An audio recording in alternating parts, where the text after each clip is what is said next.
ভগবতে বাসুদেবায় ওম নমো ভগবতে বাসুদেবায় ওম নমো ভগবতে বাসুদেবায় ওম তৎসৎ। শ্রীমদ্ভাগবত পুরাণ তৃতীয় স্কন্ধ একাদশ অধ্যায় পরমাণু থেকে কালের গণনা। শ্লোক 1 অনুবাদ। জড় জগতের যে ক্ষুদ্রতম অংশ অবিভাজ্য এবং দেহরূপে যার গঠন হয় না, তাকে বলা হয় পরমাণু।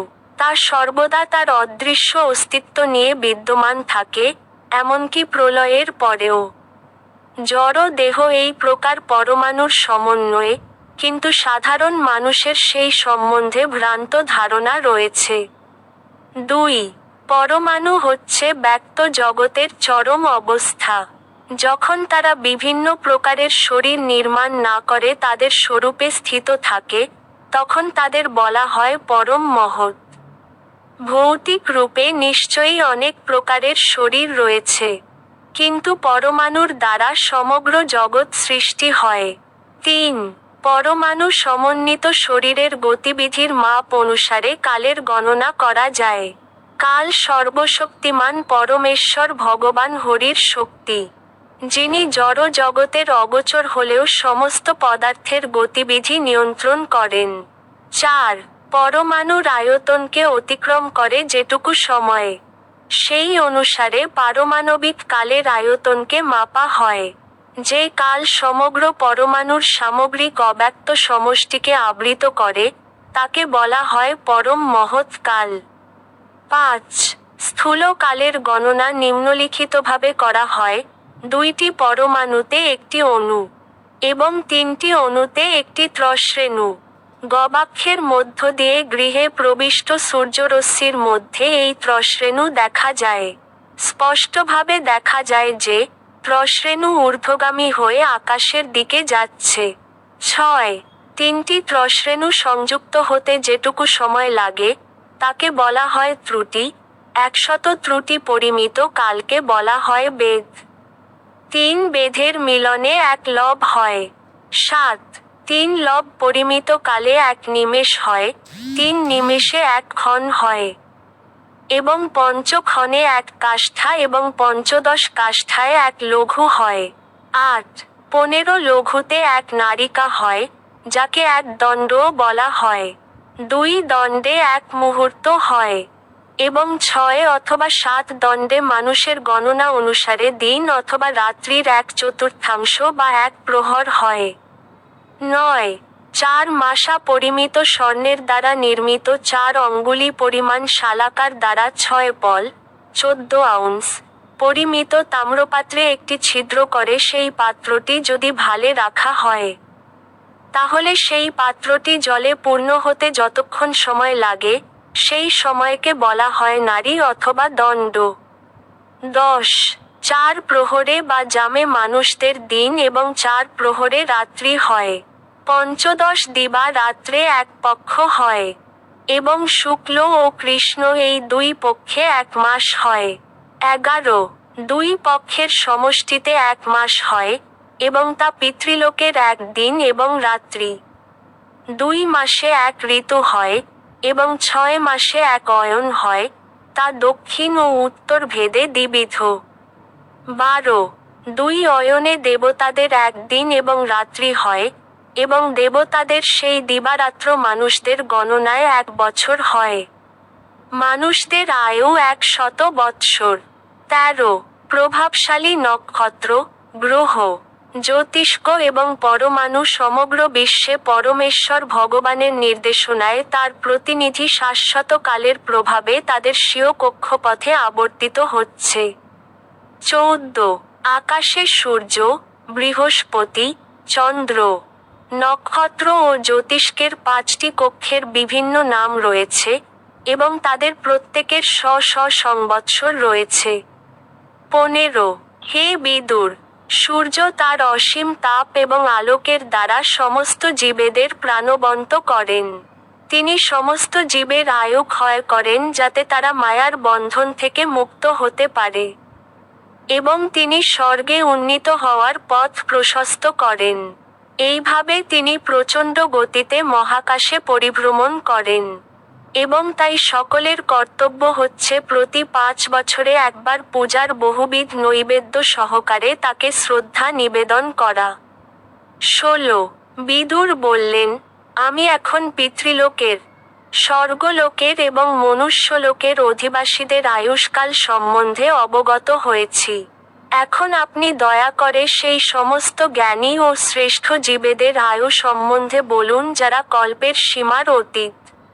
17 হে চিন্ময় শক্তিসম্পন্ন, আপনি পরমেশ্বর ভগবানের নিয়ন্ত্রণকারীরূপ শাশ্বত কালের গতিবিধি সম্বন্ধে অবগত।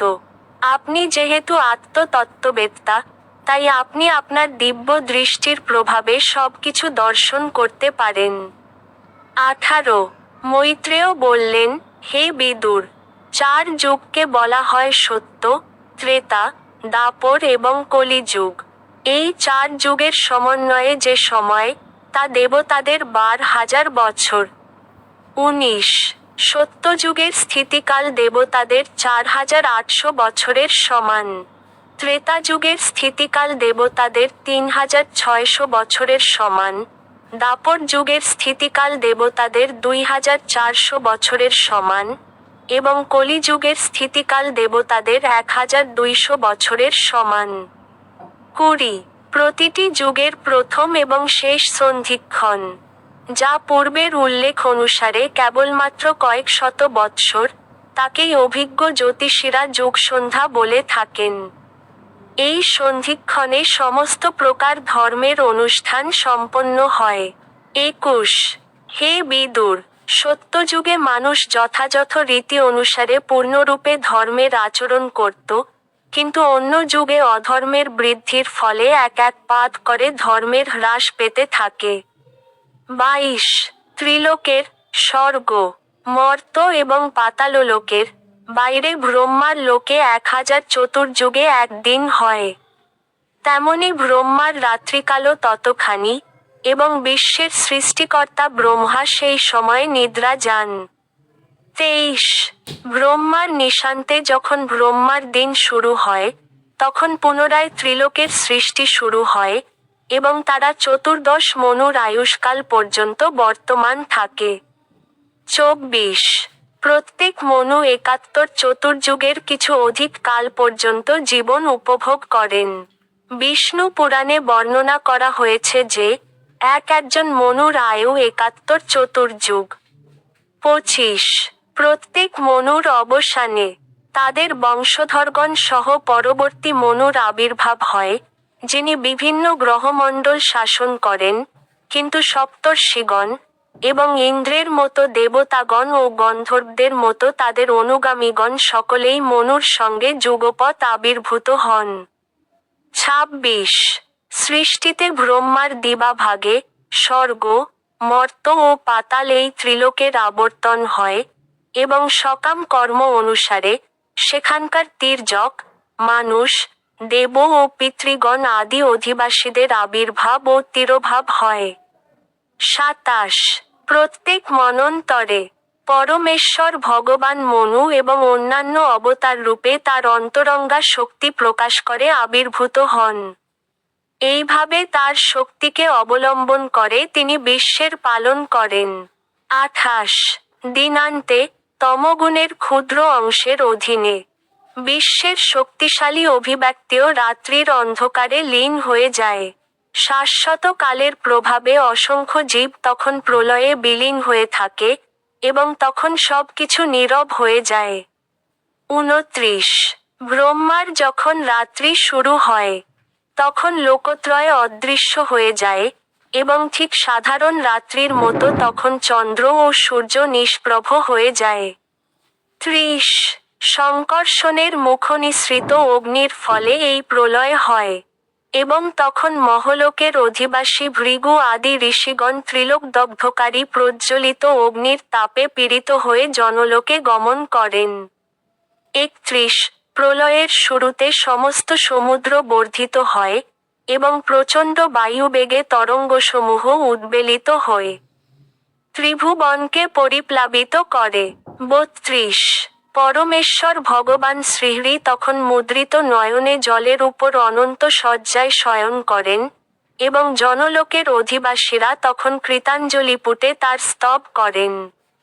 ৩৩ এইভাবে ব্রহ্মা সহ প্রত্যেক জীবের আয়ু ক্ষয়প্রাপ্ত হয়। বিভিন্ন লোকে কালের গতি অনুসারে সকলেরই আয়ু ১০০ বৎসর। ৩৪ ব্রহ্মার শতবর্ষ আয়ু দুভাগে বিভক্ত। তার আয়ুর প্রথম অর্ধভাগ ইতিমধ্যেই গত হয়েছে এবং দ্বিতীয়ার্ধ এখন চলছে। ৩৫ ব্রহ্মার জীবনের পূর্ব পরার্ধের প্রারম্ভে ব্রাহ্মকল্প নামক কল্পে ব্রহ্মার আবির্ভাব হয়েছিল। বেদের আবির্ভাব এবং ব্রহ্মার জন্ম একসঙ্গে হয়েছিল। ৩৬ প্রথম ব্রাহ্মকল্পের পরের কল্পকে বলা হয় পাদ্য-কল্প, কেননা সেই কল্পে ভগবান শ্রীহরির নাভি সরোবর থেকে ব্রহ্মাণ্ডরূপ কমল বিকশিত হয়েছিল। ৩৭ হে ভারত, ব্রহ্মার আয়ুর দ্বিতীয়ার্ধের প্রথম কল্প বারাহ কল্প নামেও প্রসিদ্ধ, কেননা সেই কল্পে পরমেশ্বর ভগবান শ্রীহরি বরাহরূপে অবতরণ করেছিলেন। ৩৮ ব্রহ্মার জীবনের দুটি পরার্ধকাল, যা পূর্বে উল্লেখ করা হয়েছে, তা বিকার রহিত, অনন্ত এবং সর্বজগতের পরম কারণ পরমেশ্বর ভগবানের এক নিমেষ মাত্র। ৩৯ শাশ্বত কাল অবশ্যই পরমাণু থেকে শুরু করে ব্রহ্মার জীবনকাল পর্যন্ত বিভিন্ন আয়তনের নিয়ন্তা, কিন্তু তা সত্ত্বেও তা পরমেশ্বর ভগবানের নিয়ন্ত্রণাধীন। কাল কেবল তাদেরই নিয়ন্ত্রণ করতে পারে, যারা দেহচেতনার দ্বারা প্রভাবিত। এমনকি সত্যলোক পর্যন্ত বা ব্রহ্মাণ্ডের অন্যান্য উচ্চতর লোকেও কালের এই প্রভাব বিদ্যমান। ৪০ ৮টি জড় উপাদানের সমন্বয়ে ষোড়শ প্রকার বিকার থেকে প্রকাশিত এই যে ব্রহ্মাণ্ড, তার অভ্যন্তর ৫০ কোটি যোজন বিস্তৃত এবং নিম্নলিখিত আবরণের দ্বারা আবৃত। ৪১ ব্রহ্মাণ্ডকে আবৃত করে যে সমস্ত তত্ত্ব, তা উত্তরোত্তর ১০ গুণ অধিক বিস্তৃত, এবং সমস্ত ব্রহ্মাণ্ডগুলি এক বিশাল সমন্বয়ে পরমাণুর মতো প্রতিভাত হয়। ৪২ তাই পরমেশ্বর ভগবান শ্রীকৃষ্ণকে সর্বকারণের পরম কারণ বলা হয়েছে। এইভাবে বিষ্ণুর চিন্ময় ধাম নিঃসন্দেহে শাশ্বত, এবং তা সমস্ত প্রকাশের মূল উৎস মহাবিষ্ণুরও ধাম। ইতি শ্রীমদ্ভাগবতের তৃতীয় স্কন্ধের পরমাণু থেকে কালের গণনা নামক ১১ অধ্যায় সমাপ্ত। সম্পাদনায় ঋষিকেশ নাথ।